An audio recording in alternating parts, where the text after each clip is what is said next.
చంద్రబాబు పవన్ కళ్యాణ్లపై గతంలో అనుచిత వ్యాఖ్యలు చేయడంతో పాటు మార్ఫింగ్ చిత్రాలను విలేకరుల సమావేశంలో పోసాని ప్రదర్శించారని సిఐడి పోలీసులు కేసు నమోదు చేసిన సంగతి తెలిసిందే. గుంటూరు జిల్లా పొన్నూరుకు చెందిన టీడీపీ నేత ఇచ్చిన ఫిర్యాదు మేరకు సిఐడి అధికారులు పోసానిపై కేసు నమోదు చేసి పీటీ వారెంట్పై కర్నూలు నుంచి గుంటూరు తీసుకొచ్చారు. ఈ నేపథ్యంలో గత బుధవారం స్థానిక కోర్టులో హాజరుపరచగా కోర్టు రిమాండ్ విధించింది. దీంతో పోసానిని గుంటూరు జైలుకు తరలించారు. ఈ క్రమంలో పోసానిని కస్టడీకి ఇవ్వాలని ఇటీవల సిఐడి పోలీసులు కోర్టులో పిటిషన్ దాఖలు చేశారు. అందుకు కోర్టు అనుమతి ఇచ్చింది. ఇందులో భాగంగా మంగళవారం ఉదయం 10 నుంచి 5 గంటల వరకు సమయం ఇచ్చింది.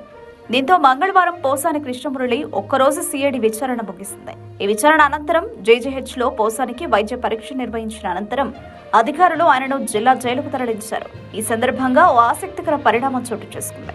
ఇందులో భాగంగా పోసానిని తిరిగి జైలుకు పంపే ముందు సిఐడి పోలీసులు పోసానితో ఫోటోలు దిగారు.